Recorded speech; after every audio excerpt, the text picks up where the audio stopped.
CRIF presenta la entrevista en línea con William Meléndez.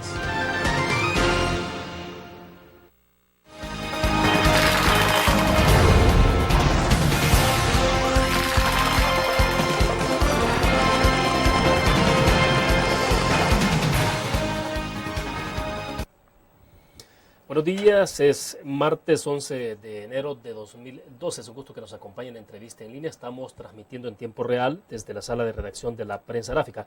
Pueden enviar ustedes sus comentarios a través del chat que está habilitado en este momento o también escribirnos a través de Facebook.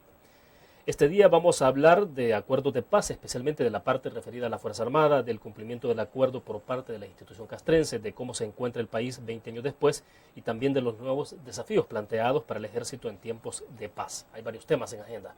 Nos acompaña este día en nuestros estudios el general retirado Mauricio Ernesto Vargas.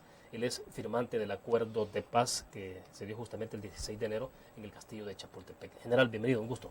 Un placer, Willy, y un saludo a la audiencia de la entrevista en línea de la Prensa Gráfica. Bueno, general, para comenzar, a lo mejor hacer un poco de análisis y refrescarnos un poco el acontecimiento del 16 de enero de 1992. Obviamente, la firma es un acto esencial, digamos, la parte culminante, pero todo es un proceso bastante largo.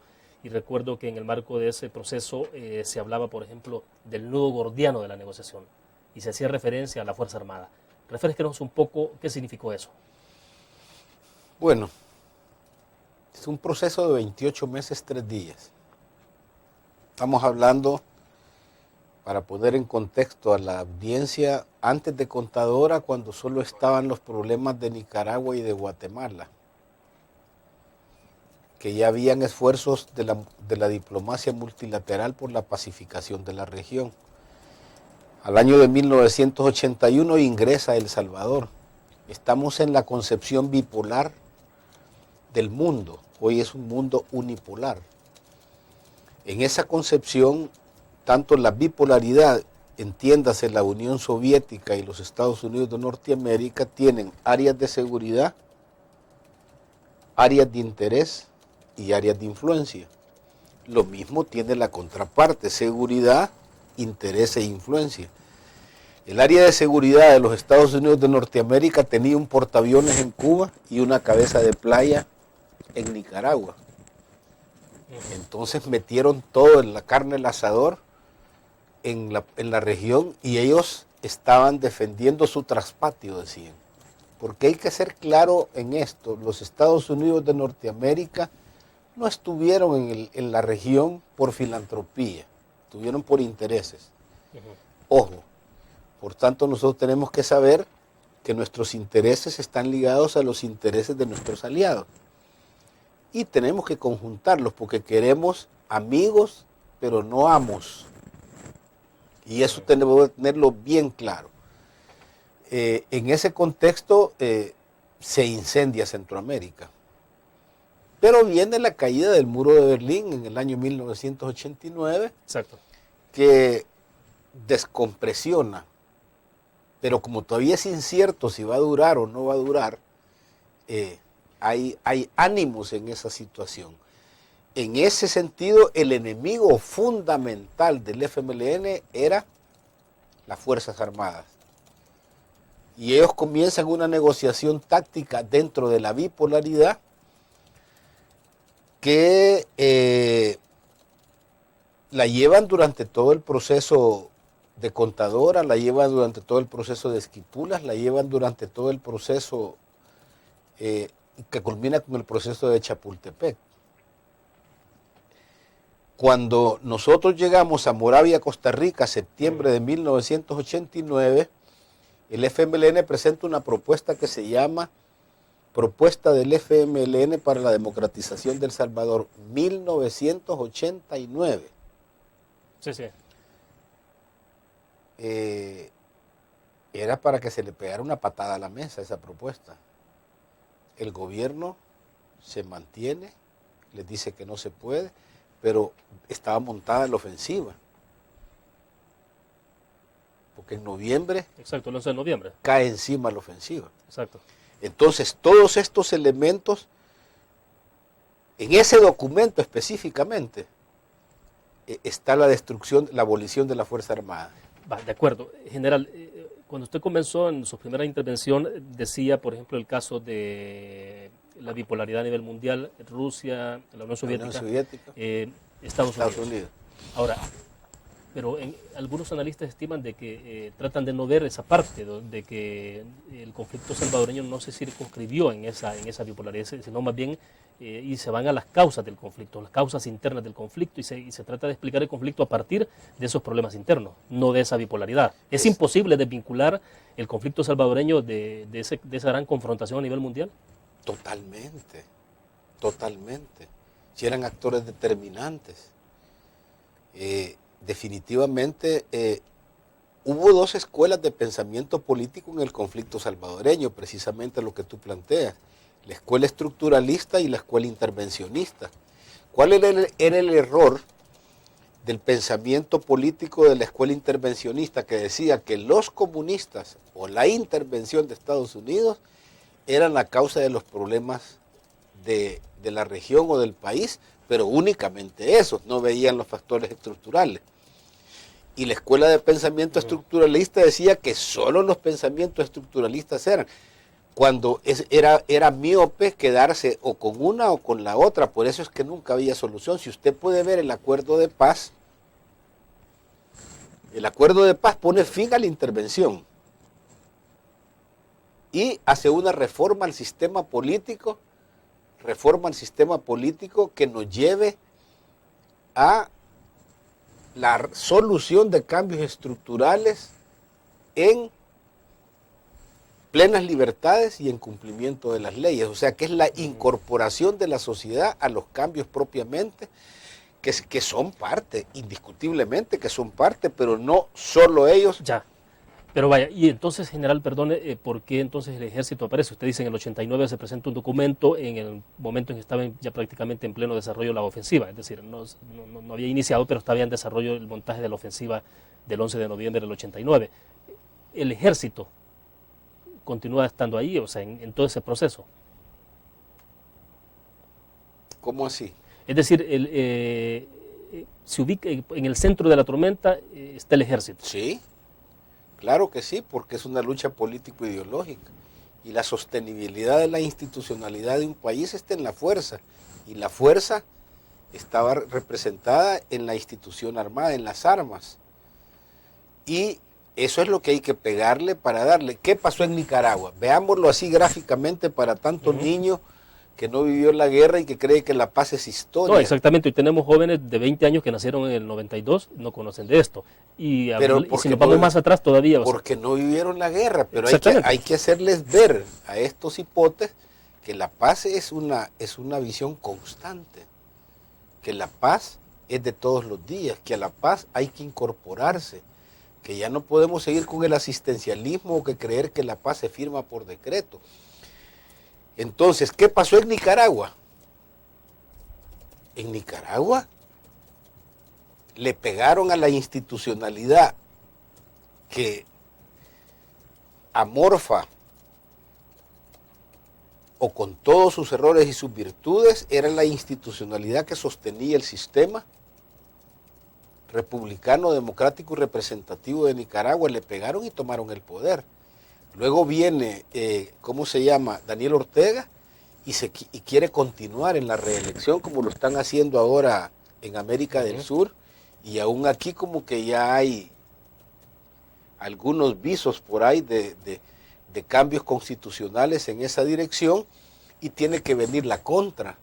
Entonces los rusos están adentro en la contra, y ahí entra, fíjese bien, entra a jugar Baker y creo que es Shevardnadze de la Unión Soviética como cancilleres, y se reúnen para pactar el apoyo en la parte de la región.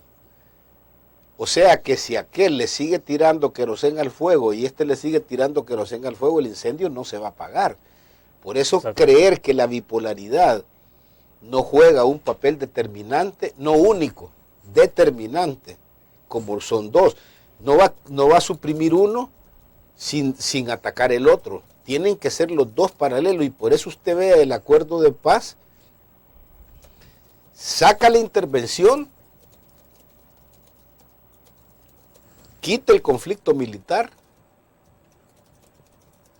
y hace la reforma al sistema político para conseguir cambios estructurales hacia el futuro. Después de 20 años yo creo que ya tenemos que tener la suficiencia para hacer análisis desapasionados de la realidad que vivimos y la realidad que vivimos actualmente. Justo esa es la idea. Vamos a hacer nuestra primera pausa comercial. Volvemos.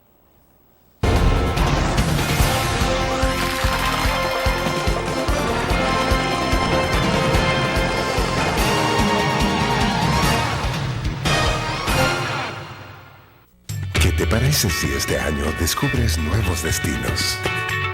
Alcanzas tus metas. Manejas nuevos triunfos sin más preocupaciones. Cuenta con nosotros para lograr todas tus aspiraciones.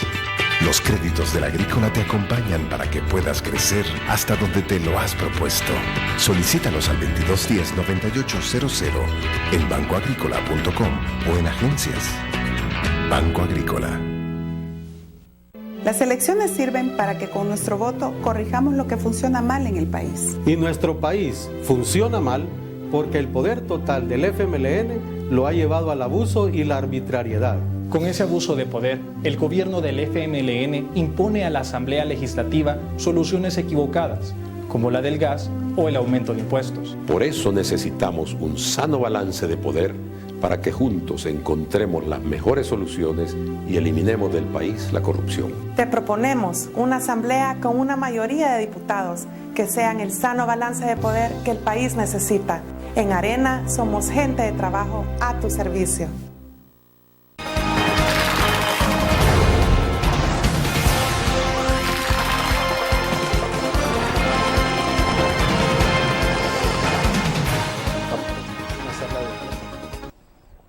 Bueno, está con nosotros en nuestros estudios el general retirado Mauricio Ernesto Vargas. Estamos conversando sobre 20 años después de la firma de los acuerdos de paz.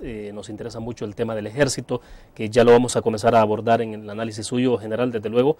Pero para ir un poco redondeando la idea sobre el tema de la bipolaridad. Entonces usted me decía de lo que se dio en los pasillos. Digo que esto es importante porque yo creo que nos ayuda a entender un poco más. Eso es lo que no se conoce. Primero, antes de Contadora, ingresan países como Panamá, Costa Rica, creo que es el presidente Oduber de Costa Rica, Omar Torrijos de Panamá, y hay un presidente de Colombia que no han formado el grupo de Contadora, pero están ya intercediendo por los problemas de Nicaragua y de Guatemala. ¿Por qué razón no tiene peso la bipolaridad si la diplomacia multilateral estaba haciendo el papel de bombero para apagar el incendio? Pero ¿con quiénes hablaban? Hablaban con Rusia, hablaban con Estados Unidos, hablaban con Cuba, porque Cuba era el portavoz. Carlos Andrés Pérez le dice a Fidel: ¿estarías dispuesto a apoyar el proceso de paz en El Salvador? Y se disminuye la afluencia de apoyo logístico durante el conflicto. James Baker y Shevardnadze se reúnen y acuerdan disminuir su apoyo logístico hacia las partes para contribuir al conflicto. George Bush dice: Centroamérica es nuestro traspatio. Sí, el famoso patio trasero. Bueno, pero sí. Entonces yo me pregunto, ¿tendrá validez? Cuando a las 12 de la noche del 31 de diciembre de 1991, Tom Pickering, Montaño de México, Diego Arias de Venezuela, el embajador de Colombia y de España, y el secretario de Estado para Asuntos Latinoamericanos sientan a Pérez de Cuéllar, porque Pérez de Cuéllar a las 6 de la tarde tenía el vuelo para salir de Bahamas, y lo sientan y le pide que se quede. Y el secretario general le dice a Álvaro de Soto: Álvaro, ¿tú crees que si me quedo se firma? Porque no había acuerdo. Exacto. El doctor Calderón Sol estaba con Shafiq por ahí metido en un cuarto tratando de conciliar el tema económico y social. A nosotros nos tenían haciendo la plana con Mark Goulding en el tema de la separación de fuerzas.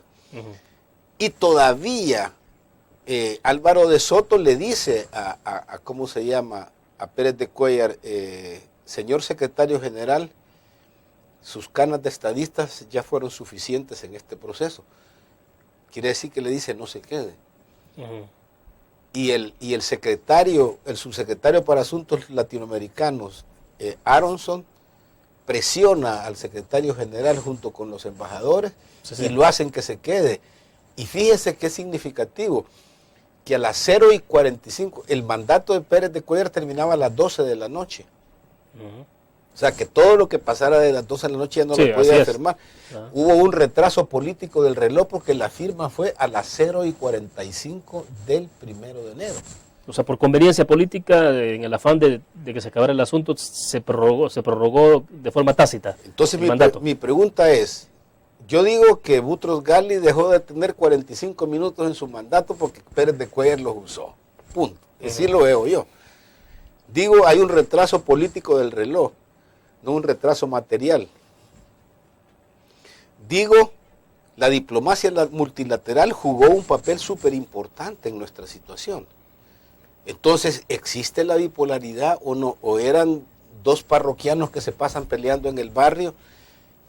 ¿Y por qué van a intervenir los demás si son pleitos de aldea o son pleitos de dos partes sin interés de nadie? Bueno, interesante conocer esas interioridades a estas alturas. Como parte de la historia es crucial, creo yo, para poder entender más la realidad del conflicto salvadoreño. Vamos a otra pausa. Cuando regresemos, hablemos del tema del ejército. ¿Qué pasa con la Fuerza Armada en ese contexto? Pero ya, ¿cómo se ve la Fuerza Armada después de la firma de los acuerdos de paz? Volvemos.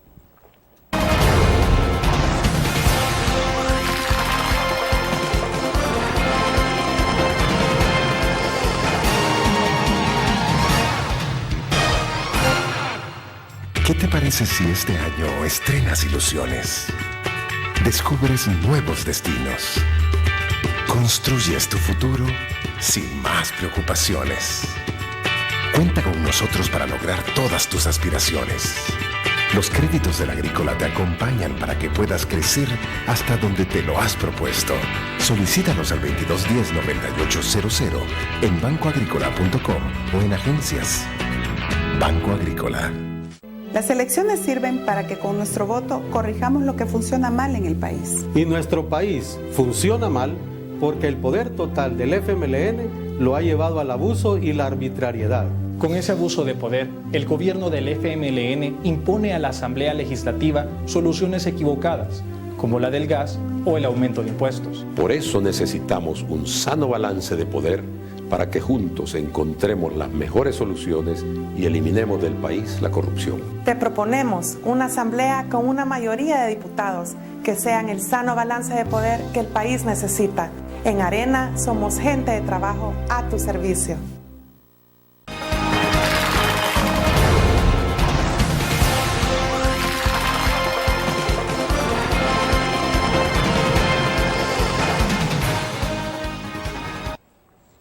General Vargas, hablemos del tema del ejército. Obviamente usted estaba ahí en esa representación por su grado de general, o sea... Coronel era en ese momento. Coronel Vargas entonces. Pero bueno, estaba ahí justamente por eso. De alguna forma usted estaba representando al sector militar. Prácticamente se puede decir que sí, porque no me puedo quitar los sombreros de militar que era, porque yo salía del área de combate, salía a la mesa de negociación. Vaya, entonces... Pero yo era un asesor político militar de la comisión. Perfecto. Y del presidente Cristiani, o del alto mando, en el cual se inserta Cristiani. Pero...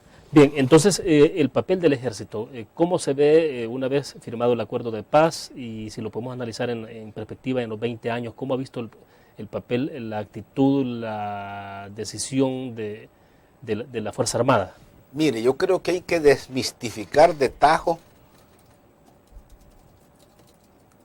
ese papel de la Fuerza Armada que se dice que era, uno, el obstáculo más grande para conseguir la paz. Dos, que la Fuerza Armada era la causante de todos los problemas. Si habían desastres naturales, si había dengue, cualquier cosa que existiese, la Fuerza Armada. La economía, la Fuerza Armada. Caían las importaciones, la Fuerza Armada. Robacarros, la Fuerza Armada. Tal cosa, la Fuerza Armada. Todo era el contrabando, la Fuerza Armada. Todito era una culpa de la Fuerza Armada. Yo creo que hay que desmistificarla de tajo,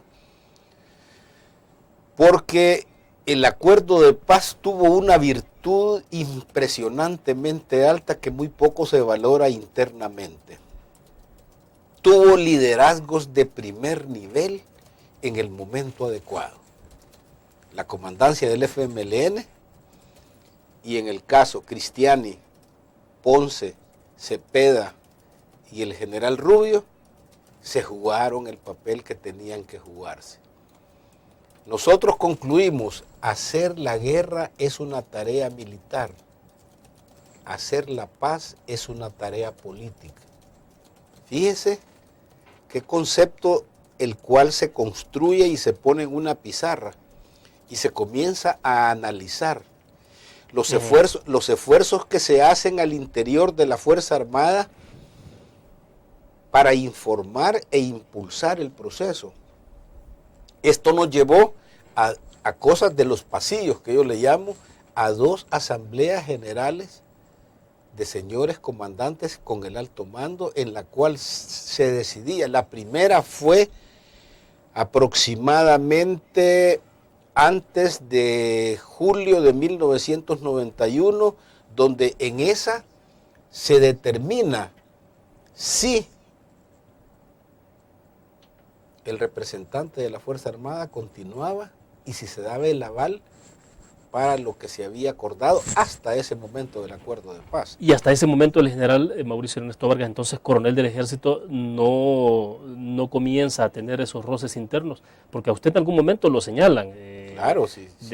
Bueno, calificativos bastante fuertes como traidor. Sí, aquí digámoslo como se debe, porque la realidad es que hay que desmistificar ya todo el proceso. Si en los periódicos no salieron pronunciamientos, pues, y salían cualquier cantidad de cosas. ¿Cómo lograba usted abordar ese tipo de cosas? Digo, porque eran sus compañeros de armas, usted los conocía. Por el sano juicio, el buen criterio y la tolerancia, porque yo quiero ser clarito. Hubo muchísimos disensos y muy fuertes disensos al interior del alto mando puramente militar. Pero siempre se respetó la decisión de organismo colegiado y siempre fue mayoría continuar con el proceso. Siempre hubo disensos al interior de las Fuerzas Armadas, pero la decisión mayoritaria siempre fue respetada y el respeto siempre fue: seguimos con el proceso de paz. ¿Qué fue lo que permitió lograr que se administraran bien esas diferencias? Porque, bueno, no estamos hablando de cualquier estructura colegiada, o sea, no son civiles, digámoslo así, eran militares, o sea, con armas en sus manos, con poder de convocatoria, con poder de influir sobre estructuras militares, batallones, brigadas y todo eso. Primero fue la difusión exacta de lo que se decía y lo que se hacía. Segundo, la conculcación de la necesidad del proceso de paz, que construimos otro eslogan que lo pusimos que decía: se puede ganar la guerra, pero se va a perder la paz.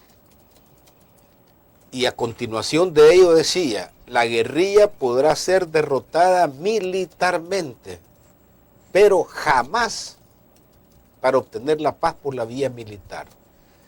Divulgación, conculcación y adicionalmente incorporación a partir de Costa Rica 3, que es el acuerdo de derechos humanos. Acordamos con el alto mando que a cada reunión iban a ir 2 oficiales de distinto grado acompañándome a mí como asesores para discutir y escuchar, y se iban cambiando en cada uno de los procesos, y esos también eran elementos que diseminaban. Todo esto lo cuento porque digo, y es hora de la sinceración, y adicionalmente desmistificar, primero, que esa fue una lucha de liberación. Quiero que quede bien claro, esa fue una guerra, es una lucha de clases que pretendía instaurar la dictadura del proletariado y nada más. Hay que desmistificarla. Bien, debo hacer otra pausa comercial. Cuando regresemos, explíqueme, porque usted dice que el principal obstáculo entonces no era la Fuerza Armada. ¿Qué era el principal obstáculo que había en ese momento entonces para que se firmara el acuerdo de paz? Vamos a la pausa.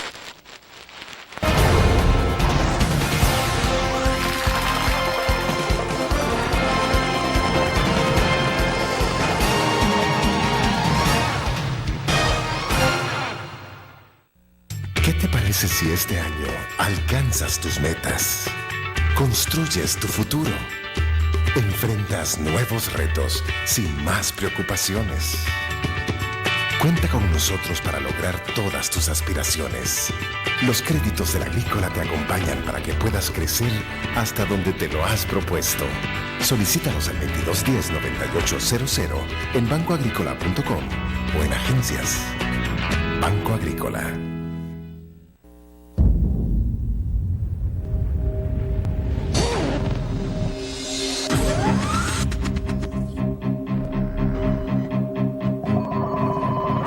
De una estrategia financiera desde los negocios y la actividad económica hacia toda Centroamérica.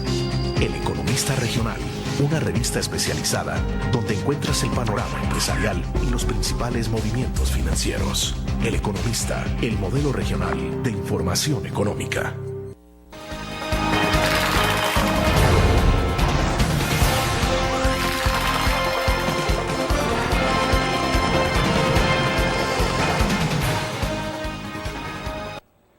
General, si no era entonces la Fuerza Armada el principal obstáculo para lograr la paz en ese momento o para que se llegara al acuerdo de paz, ¿dónde estaban entonces los principales obstáculos? ¿Quiénes eran? ¿Qué sectores? Bueno, yo en el orden personal creo que el FMLN quería la toma del poder y usaba la mesa de negociación donde da el primer pasito tímidamente en Costa Rica 3, abril-julio de 1990, déjenme ver las fechas, le voy a decir el 26 de julio de 1990. Da el segundo paso, lo damos conjuntamente en México, el 27 de abril de 1991. Ahí quedó embarazado el proceso y comienza el proceso de gestación con Nueva York el 25 de septiembre de 1991, el Acta de Nueva York 1 del 31 de diciembre de 1992. Hay muchas cosas de los pasillos ahí de por medio. En la de Costa Rica, el FMLN tuvo una agria discusión en Nicaragua que quisieron desconocer el acuerdo y quitar la comisión. Lo mismo que nos pasaba a nosotros. En México, un año después casi, sucede que a mí me entra un fax de aquí de San Salvador que se estaba viendo la reforma constitucional. El FMLN pedía la abolición de la Fuerza Armada. Carlos Andrés Pérez y Salinas de Gortari, yo me reúno personalmente con Carlos Salinas en la Casa Rosada y Óscar Santamaría, y yo le pregunto al presidente, porque el presidente Gortari quería que nosotros aceptáramos la propuesta del FMLN. Sí. Y le digo, presidente, ¿usted aceptaría la disolución de su ejército? No. Y entonces, ¿por qué me lo pide a mí? Y le volcamos la presión a Carlos Andrés Pérez y Salinas, se reúnen y hablan con el FMLN y los cambian. Por eso hay una declaración unilateral del FMLN en México, porque lavan cara para decirnos que se dieron, pero lavan cara. Pero ahí suceden varias cosas. Ahí viene y primero dejan la declaración unilateral. Después llega ese fax de aquí, porque es la reforma constitucional la que se va a plantear. O sea, usted estaba en México en ese momento cuando le llega el fax. Bueno, sí, faltaban unas 14 horas para regresarnos porque no había acuerdo. Si las maletas estaban ya puestas en la puerta del hotel, el Paraíso Radisson en Perisur. Ya estábamos esperando el transporte para ir cuando nos echaron para atrás y nos dijeron, sí, va a haber. Porque el FMLN pedía la disolución de las Fuerzas Armadas. El que más férreamente mantenía eso era Chafik. pero Salinas de Gortari, Carlos Andrés Pérez fue el más internacional de todos, porque así como Carlos Andrés Pérez seguía permanentemente la negociación a día con día a través de Beatriz Rangel, Fidel tenía una sala de guerra en la Casa de Gobierno, un mapa donde estaba cómo se movían las fuerzas, y desde ahí coordinaba e integraba la parte de los esfuerzos. O sea, desde Cuba estamos hablando. Estamos hablando de Cuba, claro que sí. Fidel tenía una sala de guerra en casa presidencial de él. O sea, es decir, un centro de operaciones táctico de las operaciones en El Salvador. Y la bipolaridad no cuenta. De acuerdo. Entonces, ahí Felipe González.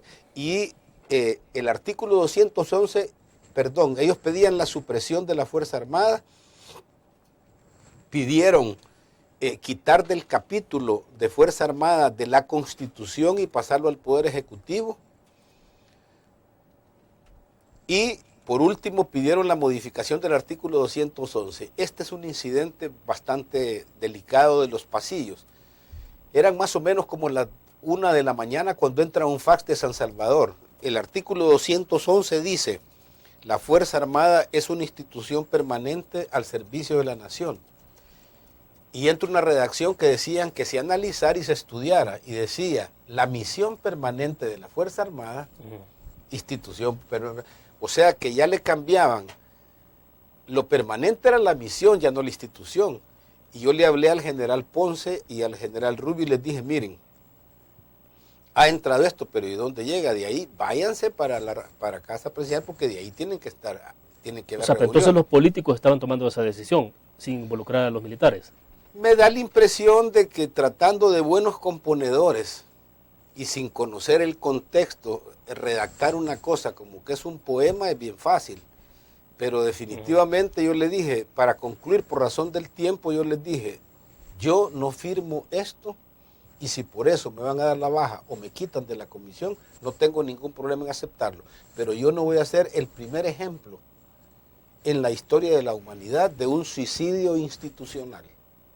Aquí estamos suicidando la institución. Si la pasan al Poder Ejecutivo, con un decreto ejecutivo borran una institución, así como le cambian a la Secretaría de la Familia, le ponen nombre cada media hora, o a la Secretaría de la Juventud, o a los ministerios los cambian y le dan vuelta.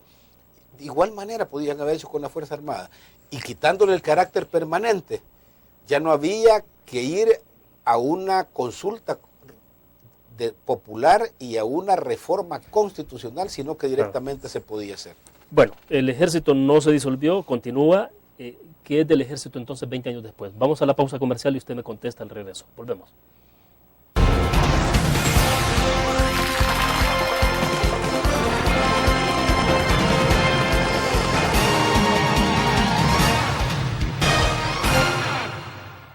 Las elecciones sirven para que con nuestro voto corrijamos lo que funciona mal en el país. Y nuestro país funciona mal porque el poder total del FMLN lo ha llevado al abuso y la arbitrariedad. Con ese abuso de poder, el gobierno del FMLN impone a la Asamblea Legislativa soluciones equivocadas, como la del gas o el aumento de impuestos. Por eso necesitamos un sano balance de poder para que juntos encontremos las mejores soluciones y eliminemos del país la corrupción. Te proponemos una asamblea con una mayoría de diputados que sean el sano balance de poder que el país necesita. En Arena somos gente de trabajo a tu servicio. Blur, la revista más innovadora y moderna de todos los tiempos. Única en su estilo, creativa, un espacio exclusivo y reservado de entretenimiento y diversión, llevada al máximo. Blur. Time Out, Movie, lo mejor de la cartelera. Art. Shopping, la guía de la moda. Go, viajes cortos fuera de la ciudad. Blur.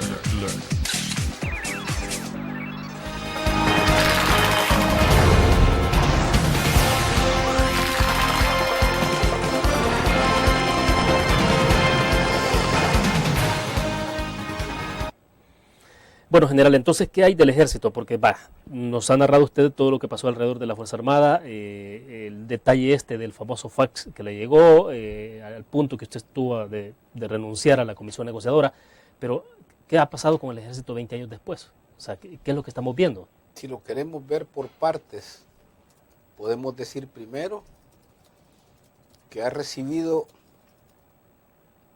la institución ha recibido la recompensa del silencio y la paz de los incomprendidos. ¿Qué es esto? Es gráfico. A ver, dibújelo un poco más. Todavía siguen atacando las Fuerzas Armadas. Y los que tienen que defenderlas no la defienden. Esa es la recompensa del silencio. Y la paz de los incomprendidos porque todavía quieren seguirlos juzgando. Todavía quieren seguir con el antimilitarismo visceral como primer término. Es la que mejor ha cumplido los acuerdos de paz de acuerdo al gobierno, a los gobiernos y a la comunidad internacional.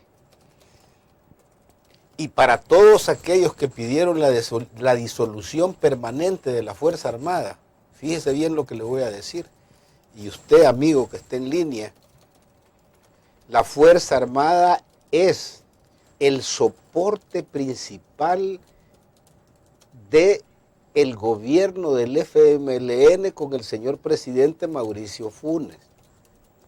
Fíjese bien, el pilar de sostenibilidad del gobierno y el apoyo principal en la seguridad, en el combate a la delincuencia.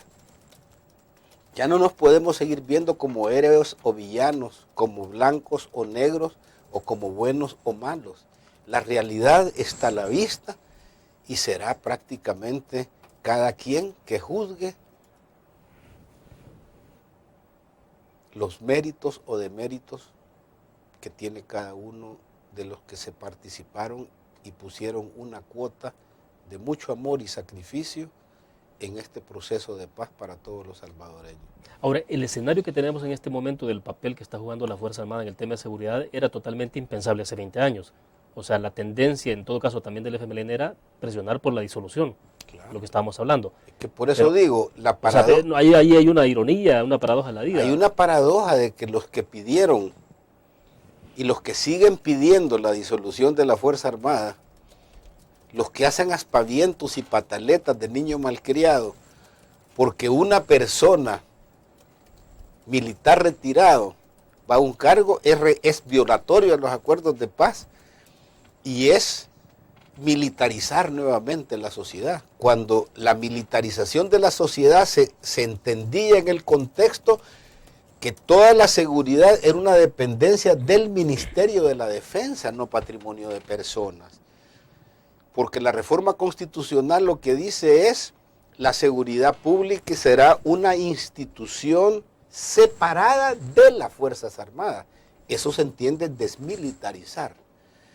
Y adicionalmente, en la PNC dice, cualquier persona que ingrese a la Policía Nacional Civil, cualquiera sea su origen, será reputado como civil.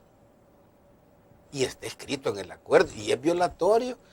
Entonces yo siempre digo, o ingenuos o perversos, pero cuando los veo no es ingenuidad, es perversidad.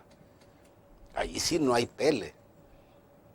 Entonces la paradoja es que los que querían abolirla y los que siguen tirándole pedradas a la Fuerza Armada es a quienes la Fuerza Armada está sosteniendo en su gobierno, no a partido ni a personas en el orden individual, sino que es al gobierno legítimamente constituido, democráticamente constituido, lo está sosteniendo y es el principal soporte tratando de sacar las castañas del fuego en el problema de la seguridad. Y ese no es un reclamo suyo.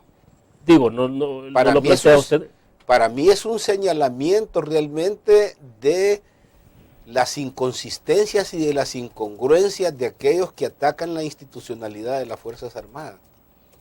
No hay coherencia en los planteamientos, no hay coherencia en las visiones, No hay coherencia en la realidad. Lo que oigo con lo que veo no me cuadra.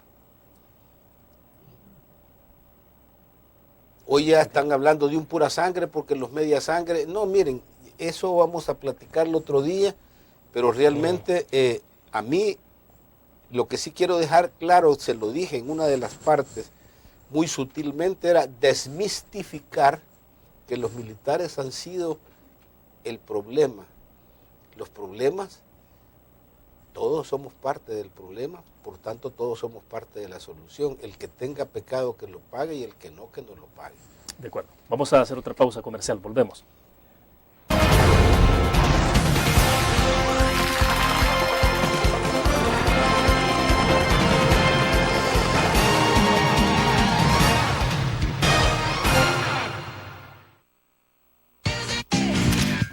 Learn. La revista más innovadora y moderna de todos los tiempos. Única en su estilo, creativa. Un espacio exclusivo y reservado de entretenimiento y diversión, llevada al máximo. Learn. Time Out, Movie, lo mejor de la cartelera. Art. Shopping, la guía de la moda. Go, viajes cortos fuera de la ciudad. Blur. Tu periódico es dinero, porque ahora puedes pagar con la prensa gráfica. Busca y recorta en tu periódico el dinero, que podrás canjear en los establecimientos de nuestros aliados. Encontrarás uno cada día. Compra con la prensa gráfica y encuentra una buena noticia para tu bolsillo. Con la prensa gráfica lo compras. Con la prensa gráfica lo pagas. La prensa gráfica. Noticias de verdad.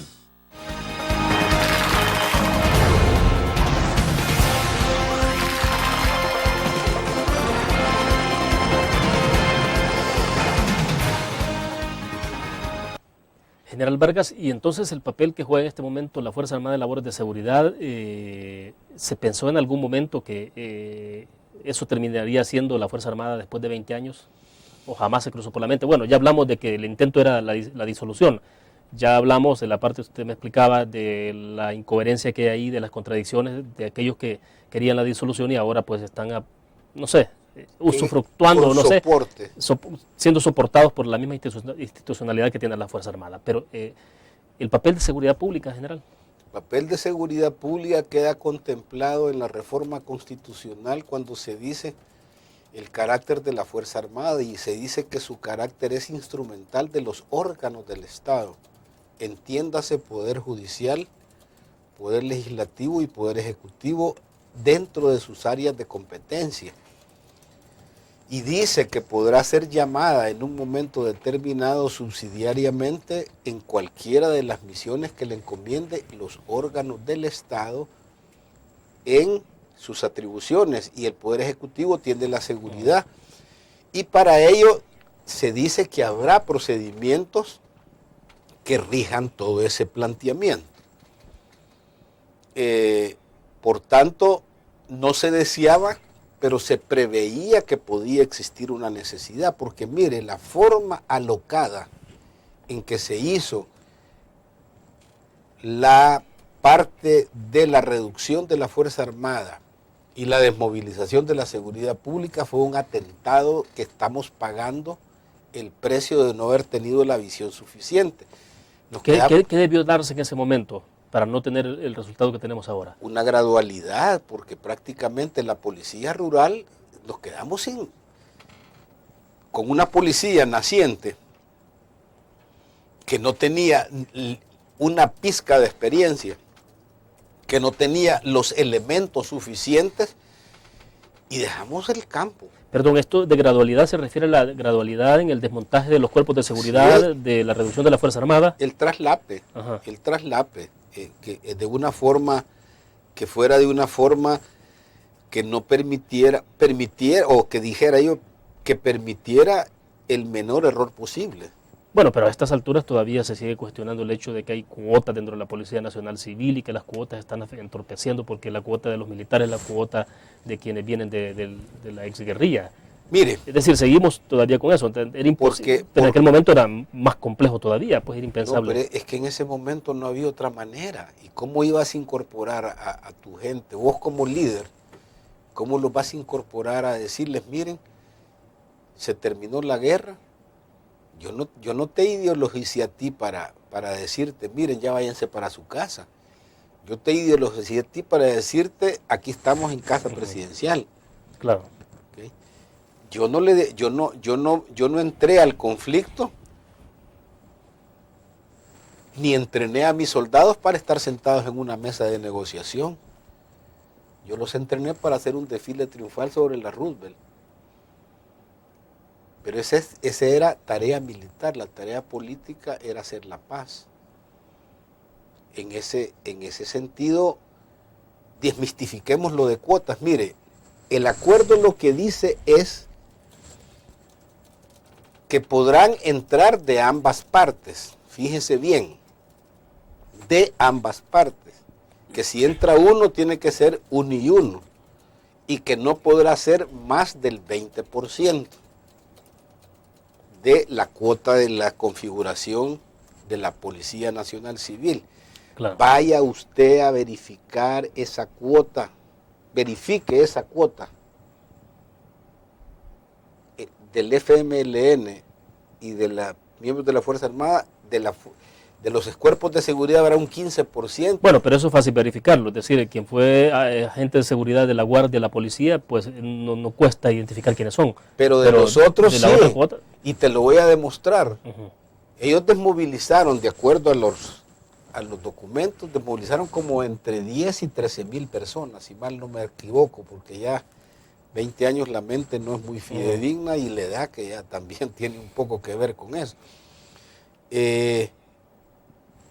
Hoy, en el censo de la Secretaría Técnica, tienen 27,000 veteranos. ¿De dónde exactamente? Me llamó la atención ese dato. Entonces yo pregunto, o sea, después de 20 años sigue creciendo entonces. Es que el problema es que siempre nos han mentido. O sea que desde su punto de vista lo que hay ahí es que hubo más gente. Claro que sí. Que no estaba identificada, que no estaba censada. Es decir, vaya, mire, vaya a ver usted honorables diputados que eran defensores de la democracia, de los derechos humanos y de las libertades del pueblo, y que eran específicamente directores de una ONG, perseguidos políticos del Estado, y hoy salen diciendo que son del Partido Comunista y no se han desmovilizado. Decían que no habían participado, que les hacían malas caras solo porque ellos defendían los derechos humanos, pero metían armas con la Cazolo, hacían en la clandestinidad, hacían cualquier cantidad de cosas para las operaciones, encubrían armas, tatús. Hay uno de ellos que hasta le dicen coche bomba, por ejemplo, y entonces, pero no está desmovilizado. Entonces mi pregunta es, ¿por qué no dejamos eso a un lado y vemos hacia adelante? Dije reforma al sistema político. Creo que, si no me equivoco, Octavio Paz mencionaba que la política no es redención de hombres, porque creo que dice que no es ninguna religión. Él dice que la política es un estilo de vida para poder convivir. Si queremos convivir, tenemos que convivir en paz. Y ese es el mensaje para las nuevas generaciones. La paz no es historia. La paz no es decreto. La paz no la firman 10 parroquianos. A la paz hay que incorporarse dentro de las normas republicanas, democráticas y representativas, y buscar una herencia distinta a la que ustedes han recibido, para dejar una herencia a las nuevas generaciones. Bueno, nos quedan 2 minutos, vamos a una pequeña pausa y regresamos al cierre.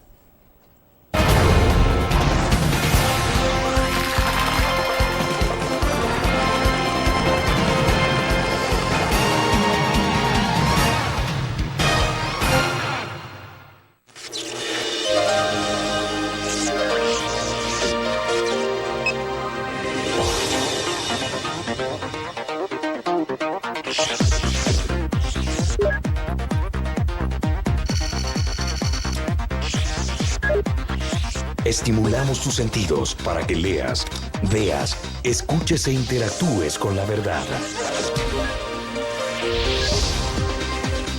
LPG Multimedia. Tu periódico es dinero, porque ahora puedes pagar con la prensa gráfica. Busca y recorta en tu periódico el dinero, que podrás canjear en los establecimientos de nuestros aliados. Encontrarás uno cada día. Compra con la prensa gráfica y encuentra una buena noticia para tu bolsillo. Con la prensa gráfica lo compras, compras. Con la prensa gráfica lo pagas, pagas. La prensa gráfica. Noticias de verdad.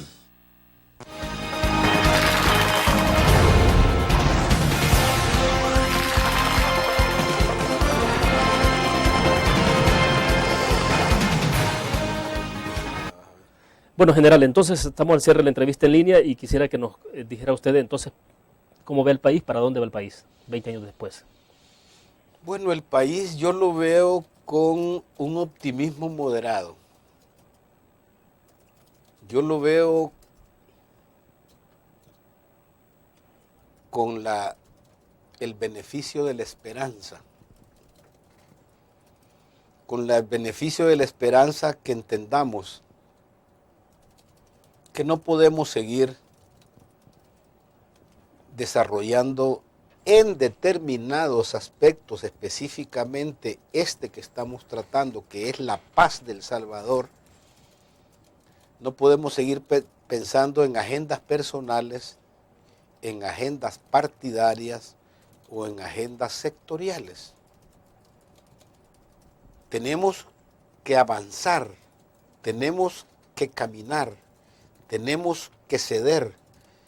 Por eso he dicho yo que todos los ejes y caminos del acuerdo de paz están para hacerlos crecer.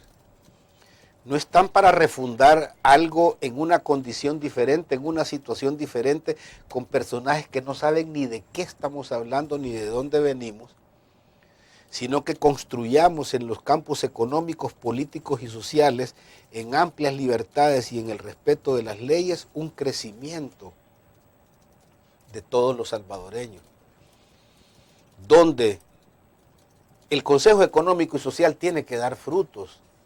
No nos pueden seguir mintiendo, señores. Los que proponen la reforma fiscal nos mienten, y los que se oponen también nos mienten. Pero ¿y qué creen? Que somos unos grandes mensos para no darnos cuenta de que hay una necesidad hoy, cómo llevarla, pero no esas oposiciones que están de una manera impresionante. No podemos seguir con las prebendas en la Asamblea Legislativa, no podemos seguir con los magníficos y los talibanes en la Corte Suprema de Justicia, no podemos seguir con esas tracalerías en el Tribunal Supremo Electoral. No podemos seguir con una institucionalidad deficiente, no podemos seguir en diálogos de sordos. Se requiere más sinceridad. Se requiere más voluntad de deponer posiciones, porque, como le dijo Fidel a Ortega a la pregunta de Carlos Andrés Pérez, no estoy de acuerdo en que lo hagas, pero si con eso se va a evitar un nuevo conflicto, creo que lo debes de considerar. Mi reflexión, tomando esas palabras, es: sociedad salvadoreña, no soy un fiel admirador del FMLN, pero si es necesario conjuntar para evitar un conflicto mayor, empresarios, trabajadores, gobiernos y ciudadanos, hagamos lo que tenemos que hacer para evitar una conflictividad social hacia el futuro. Bien, general, le agradezco que haya compartido, muy gentil.